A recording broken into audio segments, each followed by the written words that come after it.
from you, yet to me you were always so close. I wandered lost in the dark. I closed my eyes to all the signs you put in my way.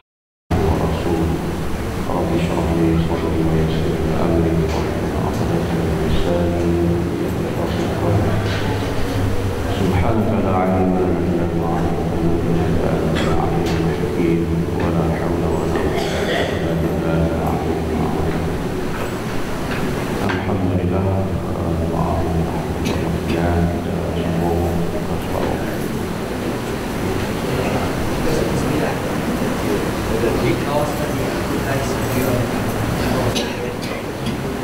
Sambungan kita buka surat 319.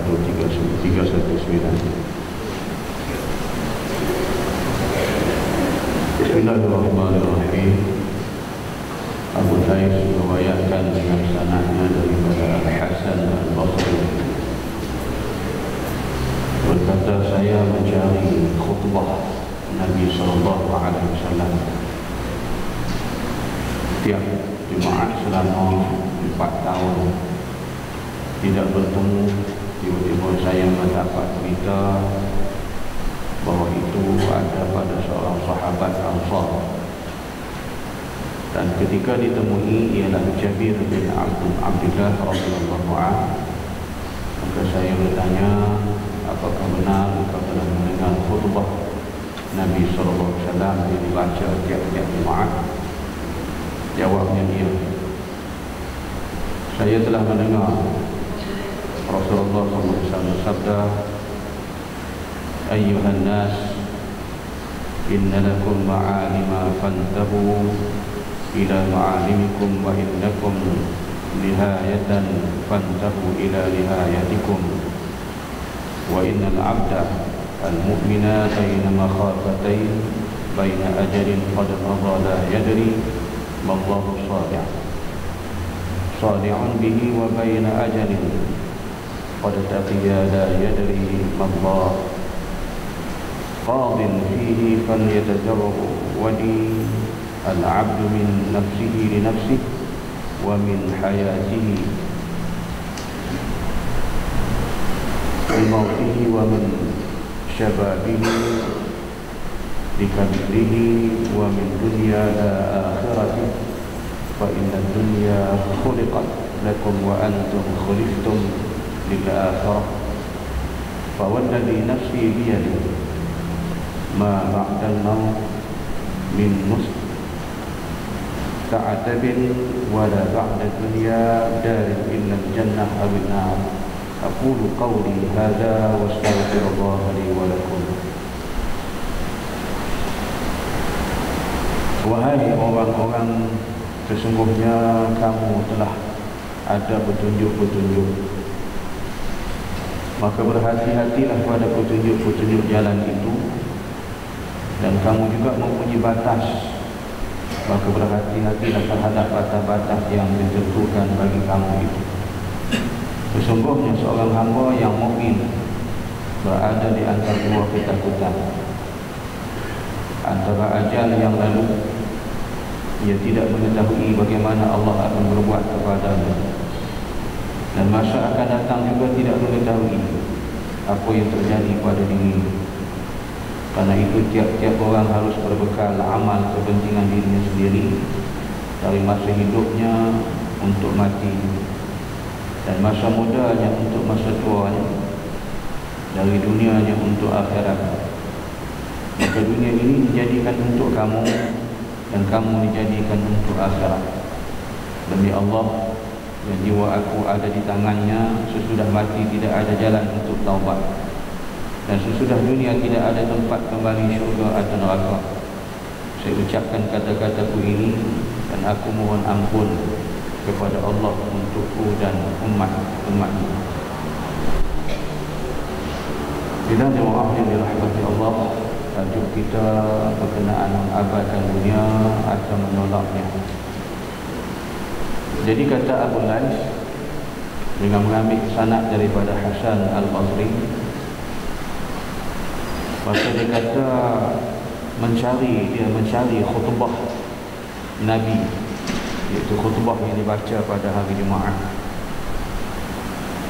Selama 4 tahun, tiba-tiba barulah dapat berita bahawa ada seorang sahabat di kalangan Ansar yang menyimpan akan khutbah ini. Maka dicari, dijumpa seorang sahabat namanya Jabir bin Abdullah radhiyallahu anhu. Jadi inilah kelebihan para sahabat-sahabat Rasulullah di zaman dulu. Mereka diberi kekuatan oleh Allah dengan pemikiran mereka kuat ingatan. Jadi mereka boleh ingat dan boleh menyimpan dalam memori dia. Dia tak hilang khutbah yang Nabi sampaikan. Jadi bila jumpa dengan Jabir bin Abdullah radhiyallahu anhu, maka dia bertanyalah tentang khutbah Jumaat. Betulkah kamu ni mendengar Rasulullah bersabda ataupun baca khutbah? Dia kata memang benar. Jadi itulah yang disabdakan oleh Nabi ataupun yang disebut di antara intipati dalam khutbah Jumaat, yang berpesan kepada kita sekalian di kalangan hamba-hamba Allah, khusus di kalangan kita muslimin, muslimat, mukminin dan mukminat ini. Kata Nabi, wahai orang-orang, sesungguhnya untuk kamu telah ada petunjuk-petunjuk, maka berhati-hatilah pada petunjuk-petunjuk jalan itu. Dan kamu juga mempunyai batas-batas, maka berhati-hatilah terhadap batas-batas yang telah ditentukan bagi kamu. Jadi kita, Allah Ta'ala telah menurunkan pengajarannya di dalam kitab Al-Quranul Karim, dan dilantik Nabi sebagai Nabi utusan Allah, Rasul. Maka beliau telah menyampaikan pengajaran-pengajaran. Dalam Quran Allah kata, hadza siratal mustaqim, ini jalanku yang lurus. Dan kita minta hari-hari dalam sembahyang kita pun, ihdinas siratal mustaqim. Jadi petunjuk-petunjuk ni ialah dalam agama Allah mempunyai petunjuk-petunjuk yang jelas bagi kehidupan kita di dunia dan juga kehidupan di hari akhirat besok. Jadi petunjuk-petunjuk inilah yang kita kena ambil, buat dan berhati-hati dengan bersungguh-sungguh supaya kita tidak tergelincir daripada jalan-jalan yang ditunjukkan oleh Allah tadi. Jadi kita hendak di atas jalan yang sentiasa dibimbing dengan hidayah, petunjuk daripada Allah. Kita tidak mahu daripada jalan-jalan yang melencong daripada hidayah yang Allah tunjuk. Disebut hidayah itu din, hidayah dalam agama. Jadi kita dalam panduan kehidupan sebagai seorang hamba Allah yang beriman, muslimin muslimat, maka kita ikut panduan yang telah pun tersedia ada, ditetapkan begitulah. Jadi segala petunjuk-petunjuk itu semuanya ke arah yang membawa kepada kita kehidupan yang bukan takat dunia, tetapi bahkan kehidupan di hari akhirat besok, yang akan membawa kehidupan kita nanti kehidupan yang penuh kebahagiaan dan penuh memiliki kenikmatan serta berkekalan. Atas dunia ni dia tak kekal, hanya sementara. Jadi jalan-jalan inilah yang membawa kebahagiaan, dan orang-orang yang terdahulu daripada kita, mereka telah berada pada jalan yang betul. Daripada petunjuk yang dibawa oleh Nabi SAW, maka mereka telah mendapat kehidupan yang bahagia di dunia dan di akhirat.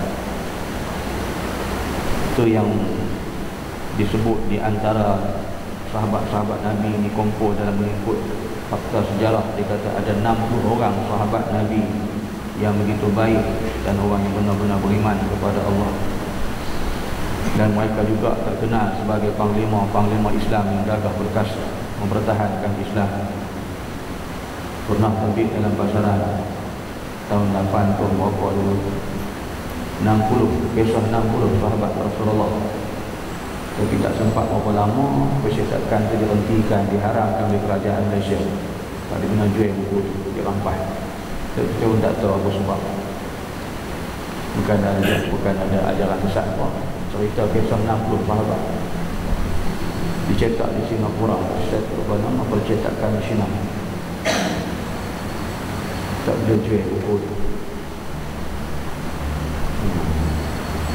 Jadi sayang, dalam tu dia cerita kisah sahabat-sahabat, 60 orang sahabat yang memang mereka ni adalah orang yang kuat iman, ketakwaan kepada Allah, dan mereka adalah 60 orang sahabat dijamin mendapat syurga Allah Subhanahu wa taala.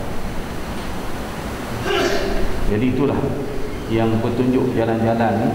Sebab tu dalam surah Al-Fatihah pun kita kata minta dengan ayat Allah tadi ni, ihdinas siratal mustaqim siratal ladzina an'amta 'alaihim ghairil maghdubi 'alaihim waladdallin. Tunjukkan bagi kami ya Allah jalan yang lurus, jalan yang benar, jalan-jalan yang telah pun Kau beri nikmat ke atas mereka itu. Mereka itu siapa dia? Orang-orang yang awal dulu, yang hidup pada zaman Rasulullah, para sahabat radhiyallahu anhum ajma'in. Begitu juga para orang mukminat sebelum daripada Nabi, yang diananti Nabi-Nabi sebelumnya. Jadi mereka itu adalah orang yang terdahulu. Jadi mereka ini berada pada garisan yang benar dan berada pada zaman itu di sisi Rasulullah SAW. Jadi mereka boleh tengok dengan mata kepala dia sendiri, kan? Boleh bergaul dengan Rasulullah, boleh tidur bagi makan minum dengan Rasulullah, boleh berpeluk dengan Rasulullah. Jadi mereka ni adalah orang yang dikatakan orang terdahulu. An'amta 'alaihim ghairil maghdubi 'alaihim. Ini bukanlah pula kita minta jalan-jalan yang sesat, yang dimurkai. Yang sesat, yang dimurkai, itu kita tak nak. Jadi inilah jalan-jalan yang ditunjuk dalam agama ni, semuanya baik dan indah. Nak hidup dalam kehidupan kita, dalam berkeluarga, dalam bermasyarakat, dalam berpolitik, dalam soal siasah politik lah, dalam makan minum kita, dalam berpakaian kita, dalam hubungan suami isteri, dalam hubungan kita dengan anak pinak, masalah jiran tetangga, semua ditunjukkan kepada kita jalan-jalan dalam agama begitu indah. Jadi bila kita lalui jalan ni, maka itulah jalan Nabi kata petunjuk-petunjuk yang mana disebut dalam khutbah tadi. Dan kita juga disuruh berhati-hati agar kita tidak melencong ataupun terkeluar daripada jalan-jalan yang ditunjuk oleh Nabi SAW. Sebab kita akhir zaman akan datang pula seruan-seruan daripada golongan-golongan yang nak menyesatkan kita. Nabi kata 73 berlakunya di zaman akhir, 73 puak. Satu yang Allah maha, 72 lagi Allah tak terima. Jadi kita kena ingat ni dalam kehidupan kita. Maka dalam sepakat para ulama hadis, satu golongan itu ialah mereka-mereka yang berpegang kepada i'tiqad Ahlussunnah wal Jamaah. Sebab kita ambil itu sebab ulama merujuk kepada hadis, atau boleh rujuk dalam kitab Mustika Hadis Muqaddimah. Di sana disebut Nabi suruh kita berpegang dengan Al-Quran dan Sunnah, dan Nabi kata berpeganglah kamu dengan Khulafa Ar-Rasyidin Al-Mahdiyyin. Siapa dia Khulafa Ar-Rasyidin Al-Mahdiyyin? Bermula daripada Sayyidina Abu Bakar As-Siddiq radhiyallahu anhu sampai kepada Ali bin Abi Thalib. Inilah mereka-mereka ni yang Nabi suruh ikut jalan yang benar. Jadi para khalifah-khalifah sebelah selepas daripada itu pun, Amirul Mukminin selepas itu pun mereka mengikuti daripada perjalanan itu. Jadi ini kita. Lain daripada itu maka membawa kepada kesesatan. Dan Nabi kata juga, kamu mempunyai batas, maka berhati-hati terhadap batas-batas yang telah ditentukan bagi kamu itu. Jadi kita ni ada border, ada sempadan. Nak buat sesuatu ni dia ada sempadan. Dalam ibadat ke, dalam apa pun kita ada sempadan. Itu dikatakan hudud, dihadkan, dibataskan pada kita. Jadi kita tak boleh melampaui lah daripada hukum-hukumnya. Jadi dalam batas-batas tu kita kena patuh dan taat. Sebab ini daripada hukum dan perintah yang Allah turunkan. Mana boleh kita buat lebih daripada itu? Jadi dalam keadaan batas-batas ini Allah ditentukan bagi kamu. Jadi Allah turunkan syariat ni ditentukan bagi kita, bagi umat terdahulu. Jadi semuanya kena ikut. Dia tak boleh melampaui lebih daripada itu. Jika kita melampauinya, maka sudah pasti kita di kalangan ghairil maghdubi alaihim waladdallin. Kita termasuk di kalangan orang golongan yang dimurkai dan golongan yang sesat yang Allah tak terima. Sesungguhnya seorang hamba yang mukmin berada di antara dua ketakutan, iaitu antara ajal yang lalu, ia tidak mengetahui bagaimana Allah akan berbuat kepadanya, dan masa akan datang juga tidak mengetahui apa yang terjadi pada dirinya. Ini Nabi peringatkan kita, ya. Kita berada sebagai orang mukmin, Nabi kata berada di antara dua ketakutan, iaitu kematian kita dan yang lagi akan datang.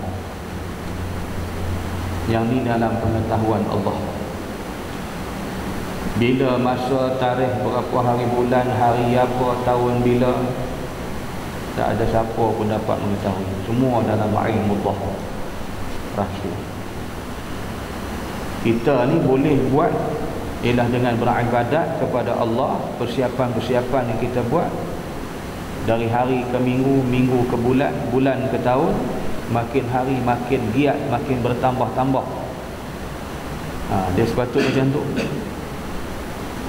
Lagi kita Allah simpan umur kita lagi panjang, lagi banyak kita buat ibadat. Tapi kita sebaliknya pula lah kot. Lagi panjang umur, lagi kita seronok, happy, tak buat ibadat. Sampai dia boleh kata lambat lagi, kan? Lambat lagi nak mati. Macam dia tahu tarikh dia nak mati. Lambat ke cepat, semua dalam ilmu Allah. Jadi buatlah persiapan tu banyak-banyak. Dalam perjalanan saya tadi pun sebelum Rawang, ada orang meninggal, tertiarap atas jalan, pecah, hancur kepala. Sebelum masuk ke Rawang, ke highway, dah tertiarap. Jadi kita tak tentu. Kita dalam kenderaan kita bawa tu dengan tujuan kita nak menuju satu-satu tempat. Yang menentukan tu sampai tak sampai tu Allah. Sebab tu yang kita diperingatkan oleh Rasulullah dengan petunjuk yang Nabi bawa. Ada pun dalam Quran, bukan takat doa. Allah turunkan ayat, Subhanalladzi sakhkhara lana hadza wa ma kunna lahu muqrinin wa inna ila rabbina lamunqalibun. Dalam Quran, bukan takat doa saja. Benda tu ada dalam Quran yang diamal, yang disuruh Nabi baca. Itu petunjuk yang kita kena beringat. Kita memecut kenderaan kita, sama ada yang roda 2 ke 4 ke atas bawah ke, di laut ke, kita tanya nak ke mana? Nak ke satu tempat tu. Tetapi yang menentukan tu Allah. Tengah-tengah sedap kita memandu berlaku dengan tak sebenarnya, dah meninggal, hancur kepala, menderak ke jalan. Dah waktu tu baru pukul berapa? Tadi masa sampai tu baru pukul 4 lebih. Jalan lengang, tak ada kenderaan, tapi ketentuan Allah. Dan bagi kita manusia, mungkin kita mempertikaikan macam mana jalan tak ada kereta dengan lengang gitu suasana. Allah yang tentukan. Mungkin bagi si yang menunggang motor ni nak pergi kerja ke, dengan tujuan apa ke, sampai masa di situ Allah ambil dengan keadaan macam tu. Kita tak tahu macam mana pula. Hati Nabi peringatkan tiap-tiap dalam khutbah Jumaat tu, Nabi peringatkan benda ni. Hati Nabi berkhutbah, Nabi berkhutbah, bukan membaca khutbah. Ini baca khutbah ikut teks kan. Jadi kita selama boleh tahan sikit lah. Dulu saya pergi semayang satu masjid, baca khutbah, Tok Imam, Tok Khatib pesan suruh basuh pinggan, mangkuk, cawan, jangan biar berselerak. La ilaha illallah. Yang tu pun nak turun tanam tin-tin buruk, botol-botol kosong. Ni nak tanam orang yang buruk ni tak tahu bila. Dia buat tanam tin buruk. Orang buruk bila nak tanam. Jadi khutbah tu dia membawa pengajaran yang memberi kesan kepada jiwa manusia merasa takut dengan Allah.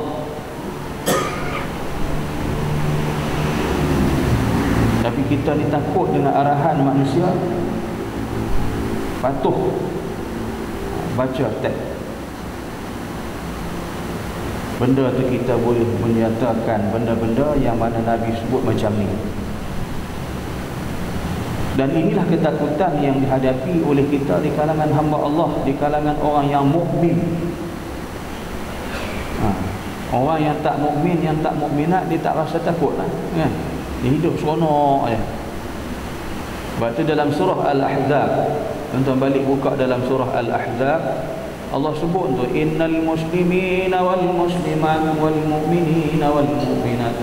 Apa beza? Pasal apa Tuhan sebut muslimin, muslimat, mukminin, mukminat? Pasal Tuhan tak sebut sekali je. Ada dua perbezaan. Muslim, muslimin, muslimat, mukminin, mukminat. Balik kena buka tafsir lah. Jangan buka utusan Malaysia, berita harian tak jumpa. Semua dekat nak pilihan raya mengarut semua. TV mengarut semua. Kena buka Quran. Pasal apa Tuhan sebut macam tu? Makna ada kategori tu, orang muslimin, muslimat, mukminin, mukminat. Nabi sebut dalam khutbah dia mukmin. Nabi tak sebut muslimin. Orang yang mukmin, makna mereka yang benar-benar beriman kepada Allah Subhanahu wa taala, merasa takut dengan keadaan dua jalan, iaitu takut dengan ajalnya, kematian dia, dan yang akan berlaku lagi masa yang akan datang. Apa pun kita tak tahu. Hanya sahaja kita sebagai hamba bagi Allah, kita berbuat amal ibadat, kemudian kita berdoa.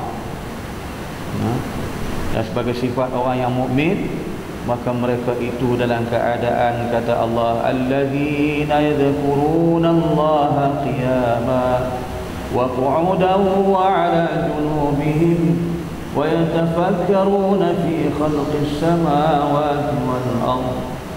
Itu sifat orang mukmin.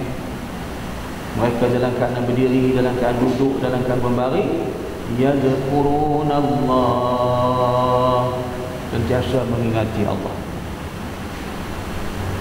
Kita nak jadi orang mukmin macam tu. Ingat Allah, berzikir kepada, ingat Allah, sentiasa beribadat kepada Allah. Itu kata Hujatul Islam Imam Al-Ghazali, kita kena segera. Apa yang kena segeranya? Solat. Tak boleh tunggu. Sampai waktu solat, kena solat, jangan tangguh-tangguh. Segerakan waktu solat tu. Kita bimbang jika sekiranya Allah ambil nyawa kita dalam keadaan kita tidak solat. Jadi kita kena segera. Fas'au ila zikrillah wa zarul bai' dalam surah Al-Jumu'ah. Bersegeralah kamu mengingati Allah, tinggal kerja jual beli kamu. Semayang. Apa benda nak buat pun semayang dulu. Selesai semayang, hajat kita buatlah, nak ke mana pun. Jangan lewat, jangan tangguh. Melainkan kita uzur syar'i dengan sebab sakit, tak apa, lewatlah sikit, kan. Yang kedua, taubat. Taubat kita kena segera, jangan tunggu, jangan tangguh. Ni duduk nantilah, tunggulah. Kata bila nak bertaubat, nanti dulu. Benda ni merugikan kita. Sebab apa? Bila sampai masa Tuhan nak ambil nyawa kita, dalam penantian kita duduk nanti, mati, Allah ambil. Macam mana? Itu pernah disebut dalam terusus perkahwinan anak-anak kita ni lah, pengantin-pengantin, bakal-bakal pengantin. Jadi kita kena bertaubat kepada Allah Subhanahu wa taala, Dia kata kena nanti dulu. Nak nanti bila? Dia kata muda lagi. Jangan ingat orang muda tak mati. Mati ni siapa pun boleh. Yang dalam perut ibu tu pun boleh mati, kan? Dah jadi anak, dah jadi lembaga, dah cukup sifat dah, mati. Dan kadang baru sebulan, 2 bulan, belum ada lagi pecah panca indera, Allah gugurkan daripada kandungan. Berlaku keguguran, tak dapat benih gitu. Baru jadi darah, baru jadi segetul daging, Allah dah matikan. Berlaku keguguran. Apatah lagi kita yang dah hidup di muka bumi ni. Jangan kita ingat bahawasanya kita ni tua baru mati, muda tak mati dah. Kematian boleh berlaku bila-bila. Ingatlah. Ini yang Nabi kata, 2 persimpangan yang menjadi ketakutan bagi orang mukmin, dan yang akan berlaku lagi di masa akan datang. Kita pun tak tahu macam mana. Apa yang Tuhan akan buat kepada kita, dia kata. Masa yang akan datang juga kita tak tahu bagaimana terjadi pada diri kita. Bila kita mati besok macam mana? Petang kemarin kuliah muslimat di Kedah sana, di kampung, cerita alam kubur. Bab mati kan? Alam kubur. Jadi kita ni kena buat persiapan, ingat banyak-banyak nak masuk di alam kubur ni.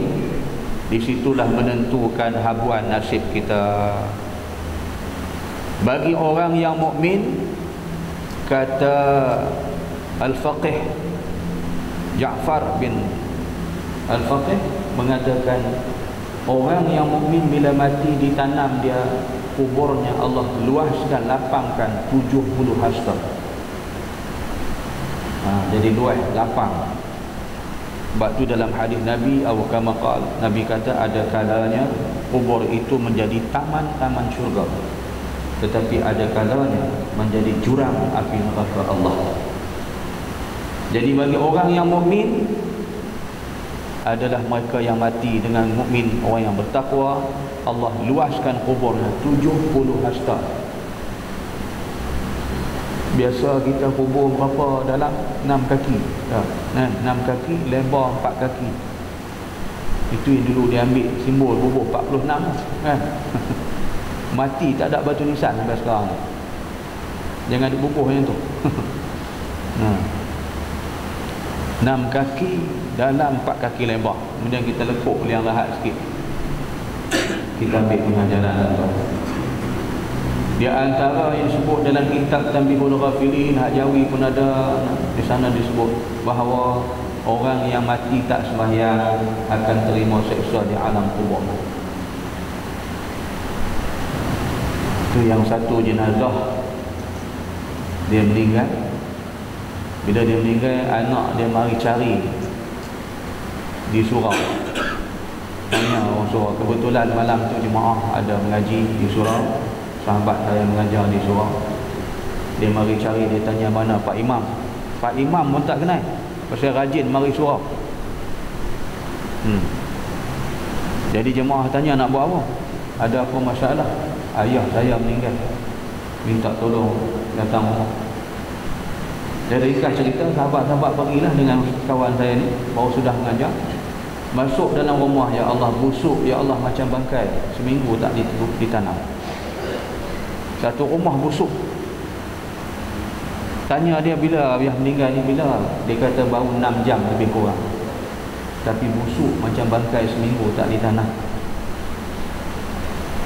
Jadi dia orang pun tolonglah buat ngurus. Panggillah anak dia, mari sini. Mayat ni, mandi mayat ayah kamu ni. Ni kali terakhir. Inilah tanggungjawab kita kena beritahu ke anak-anak. Bila ayah mati besok, engkaulah mandikan, engkaulah kafankan, engkaulah yang akan sembahyangkan jenazah ayah ni. Ni amanah wasiat. Kalau isteri kita pun besok, anak-anak kita lah. Isteri kita meninggal, suami kita lah, anak-anak kita. Masyarakat membantunya. Kita rasa pelik agak ni, tapi benda tu kita kena buat, tanggungjawab kita. Suami kita mati, isteri dengan anak-anak lah uruskan, mandi, kafankan. Kita ada package, panggil orang mati je kalang kabut, cari orang nak mandi. Kita tanggungjawab. Kita balik, kita pasti tak mengaji lah. Itulah tengok utusan Malaysia Berita Hariannya ni gitu. Untung dia tu mati je cari orang. Siapa tukang mandi? Kita ni. Itu tanggungjawab. Baik, jenazah ni pun anak panggil, tak nak. Dia kata ustaz buatlah, saya bayarlah berapa-apa. Tu sombong lagi tu. Allah. Duk kira duit ni. Orang kaya emas, Porsche, Jaguar, kereta mewah. Surau tak pernah pijak. Jemaah bayang ke apa. Aduh. Jadi dia orang mandi. Bila mandi ditolak banyak dengan ni, kita buang pot mandi tolak, keluarkan lagi. Yang keluar ulat-ulat yang masih hidup tuan, patutlah busuk ya Allah. Ulat ni sebesar-besar puting kacip Pinang yang kita ada kacip tu. Allahu Akbar. Membuak-buak keluar kat mulut, kat bawah dia. Ya Allah. Kawan-kawan bantu ni, Tuhan yang Maha tahu. Tak tahan ustaz nak muntah, tambah Allah uji kita. Sahabat saya ni dia bekas ustaz dalam tentera kagat. Dia ustaz kagat. Dia biasa jumpa jenazah tentera yang tak ada badan, tak ada kepala, jumpa kepala saja. Macam-macam pengalaman dia. Sama kawan-kawan tak tahan ni, busuk ustaz, tak tahan. Angkat tongging lagi keluar. Tu dia kata ustaz, kalau buka kipas tu kipas dinding tu, pemuka letaknya tu melimpah. Tak cukup tu, banyak bulan. Angkat tongging keluar lagi. Macam mana ustaz? Tak apalah, cakap mana boleh. Mandikan semua kafan, nak bawa pergi tanah kubur tu, nak tanam, tak ada kereta mayat. Telefon kawan-kawan semua habis orang pakai. Munasabah dan dalam satu masa tu. Ni Allah nak tunjuk. Mengikut ittifaq para ulama, orang yang mati itu baik ke tak baik, kita tengok masa pengurusan jenazah sampai dikebumikan dia. Bukan kita nak mencela, tapi Nabi SAW ambil pengajaran. Daripada saat dia nak mati, sampai dia mati, sampai urus jenazah, sampai masuk kubur. Tengok. Jika baik, mati husnul khatimah, ada tanda-tanda baik. Jika mati su'il khatimah, adalah tanda-tanda dia. Kesudahannya ringkaskan cerita, tak ada juga kata sahabat saya ada lori ustaz, tapi lori saya bawa ayam pasal borong. Sekejap ni nak pergi ni, pukul 3, 4, kata pergi balik, basuh lori tu. Balik basuh lori, bangin dengan basah, bawa dengan lori, bawa ayam pasal borong. Masa hidup emas, Jaguar, Porsche. Tuan-tuan, ni kita ingatlah pengajaran Tuhan nak bagi. Dah selesai bawa ke kubur, nak ke bumi pula, dah masuk, dah tanam, dah ditimbus tanah. Kita duduk berkata tanah dia pijak, naik basah tanah tu. Bermakna mayat dia tenggelam dalam air yang busuk. Ni kita duduk berkata tanah ni. Kata sahabat, cukup, jangan ni lagi dah, cepat kita buat talqin lebih kurang ini, kembali. Tanah makin basah, jenazah sudah tenggelam dalam air yang busuk. Itu di antara yang Nabi sebut dalam kitab Ibn Tabi'in Ghafil ini, orang mati tanda sebab tak sembahyang, itulah Allah Ta'ala jadikan ini. Mudah-mudahan kita mengambil ingatan, fas'au ila dzikrillah wa dzarul bait. Segerakan solat kita, jangan tangguh, tinggalkan kerja jual beli kamu. Timur tadi kata kena segera, taubat kena segera. Jadi gitu. InsyaAllah nanti kita sambung masuk. Sambung masuk. Wallahu a'lam. Jadi sekadar itu mendapat peringatan dan pengajaran dalam amalan kita, berbekal kita untuk kematian. Subhanakallahumma wa bihamdika, asyhadu an la ilaha illa anta, astaghfiruka wa atubu ilaik. Bismillahirrahmanirrahim. Wal 'asri innal insana lafi khusr illa alladhina amanu wa 'amilus salihati wa tawassaw bil haqqi wa tawassaw bis sabr. Assalamualaikum warahmatullahi wabarakatuh.